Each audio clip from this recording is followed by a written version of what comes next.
No início do século XIX, Viena ainda apresentava uma formação de uma cidade medieval, formada por uma cidade interna, que era a área mais antiga, e cercada por uma muralha com uma faixa não construída no entorno. Além desse cinturão, a cidade havia se estendido em direção aos subúrbios, que ficavam isolados do núcleo urbano pelas fortificações e a área militar ao redor. Essa grande extensão de terra no centro da cidade era consequência do atraso histórico que tinha Viena em relação às demais cidades europeias, uma vez que a cidade manteve suas fortificações medievais mesmo depois que outras já haviam demolido suas muralhas. Com a Revolução de 1848, conhecido como a Primavera dos Povos, os liberais tomam o poder e exigem o direito à autogestão municipal, acabando com o domínio imperial. Neste período, a cidade passa por uma fase de desenvolvimento econômico, o que leva ao aumento da população pelo fenômeno do êxodo rural, o que transforma Viena no centro econômico e cultural da Áustria, ao preço de uma enorme crise habitacional, gerando a necessidade de efetuar reformas na estrutura urbana da cidade. Viena então adota algumas intervenções para ter melhores condições, como a canalização do rio Danúbio para evitar inundações, um sistema eficiente de fornecimento de água, um sistema público de saneamento e a construção do primeiro hospital público. Contudo, a reforma em si foi baseada pensando nos interesses de quem habitava a cidade interna, ou seja, as classes mais ricas que estavam no núcleo da cidade, sem a preocupação de melhorar a vida daqueles que viviam na periferia, do lado de fora do cinturão livre, que veio ser conhecido como a Ringstrasse. E o programa de reforma da Ringstrasse incluía todo esse cinturão que circundava a cidade central. Mas essa área era uma área militar e considerada estratégica pelo exército austríaco, porque ele fazia uma separação entre a cidade central, o núcleo urbano central, que era onde habitava a classe alta e a antiga nobreza e até então, né, os membros da nobreza. Então esse cinturão fazia esse isolamento desta região da cidade para os subúrbios, que eram terrenos mais afastados, onde eu inclusive já comentei em vídeos anteriores que essa própria classe alta e mesmo a burguesia iam morar um pouco mais afastado desse núcleo central, tentando buscar aí um misto de vida urbana e vida no campo, né? Ou seja, uma vida um pouco mais tranquila e um pouco isolada daquele núcleo mais efervescente da cidade. Então, entre essas duas regiões, havia ali um cinturão estratégico de um vazio que fazia uma separação, né? Uma barreira física entre esse núcleo central e essa parte mais urbanizada. Com a industrialização, as pessoas não acham, né, no centro da cidade local para habitação, as pessoas que vêm do campo, né, por meio do êxodo rural, e elas se periferizam, né, vão morar além dos subúrbios, ou onde encontram, né, um local para morar. E o medo do exército, dos militares, era de que ocorresse em Viena o mesmo que ocorreu na França décadas anteriores, que foi a Revolução Francesa, né? Então o medo é que houvesse essa revolução e as pessoas tomassem o centro da cidade, que era onde estava o centro do poder. Então havia uma grande resistência em ocupar esse cinturão, a Ringstrasse. Contudo, o plano previa aí para uma reforma dessa região, mesmo porque ela já começava a ser ocupada por essa massa demográfica que chegava à capital. Em 1857, então, fica definido que não teria jeito, teria que ser feito um plano para a ocupação deste anel. Aí, inclusive, seria desmilitarizado, seria colocado em duas regiões estratégicas ali, um local para o exército, para a locação de um quartel-general e uma área logística.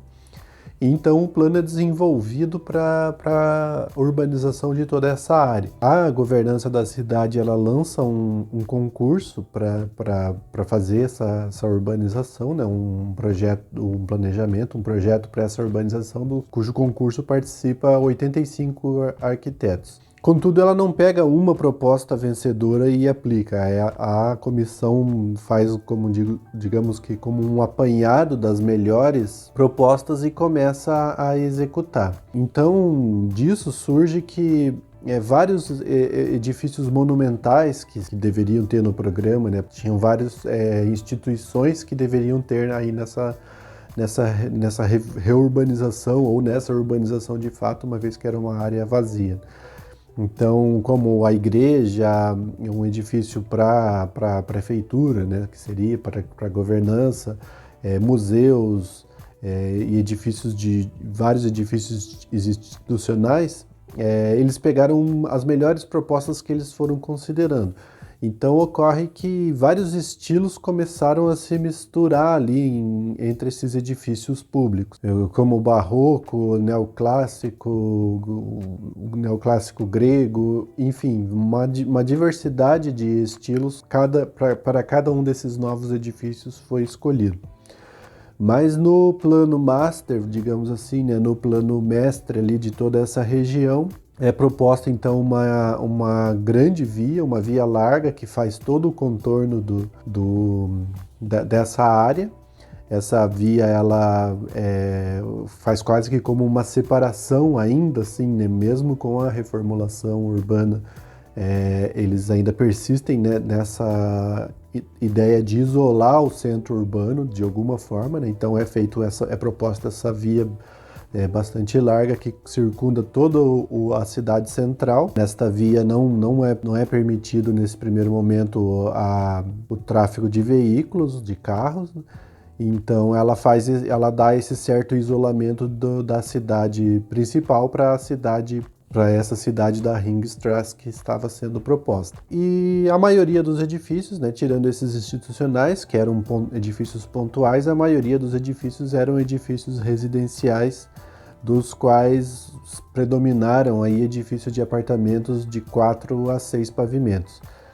A gente lembra que não era uma época, meios do século XIX, em que o elevador ainda não havia sido inventado, ao menos em escala como a gente conhece hoje, né? Então os edifícios mais altos chegavam aí a no máximo 6 pavimentos. Então essa era a maioria dos edifícios, e já para esses edifícios não havia uma determinação de estilo. A governança ali, essa comissão, ela determinava apenas o gabarito, né? Ou seja, a altura máxima aí de 6 pavimentos, e no máximo alguns parâmetros que hoje a gente conhece como parâmetros urbanos, que seria ali uma taxa de ocupação do lote, eram alguns parâmetros definidos para esses edifícios. Então o estilo dele era um estilo que ficava ali à mercê, digamos assim, né, ou ao gosto do arquiteto que projetava,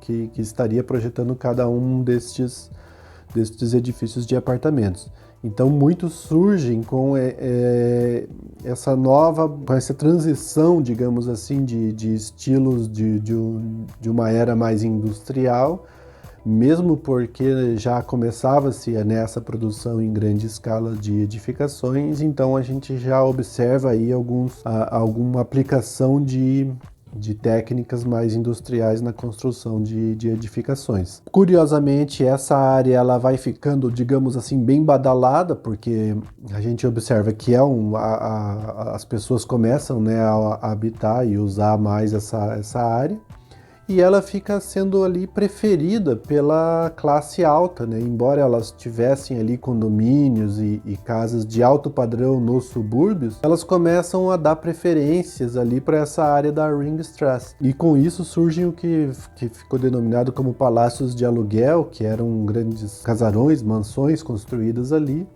onde eles utilizavam e até mesmo exploravam comercialmente para locação. Para esses edifícios que eu comentei, que eram edifícios aí de 4 a 6 pavimentos, a ocupação em geral ficava em que no térreo normalmente era uma área um pouco mais comercial, no pavimento térreo.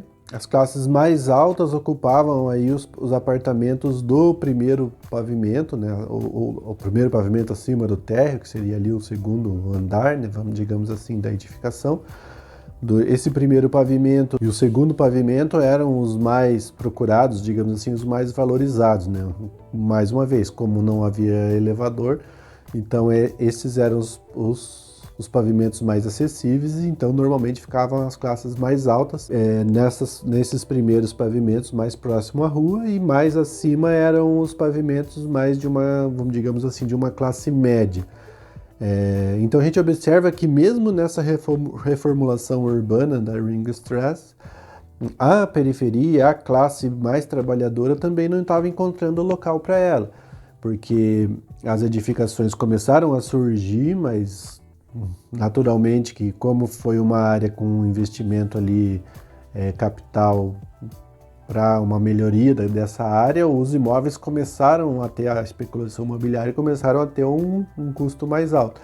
Então a periferia ainda assim tinha que se espremer entre a Ringstraße e os subúrbios, ou né, nesses meandros que elas encontravam nesses terrenos da Ringstraße, ou ainda além dos subúrbios, né, o que foi um problema que futuramente viria a ser tratado. Mas, de uma maneira geral, foi assim que foi feita a reformulação de todo este anel, contou com toda essa execução desse plano. E é a partir daí que o Camilo Sitti começa a desenvolver toda a sua crítica.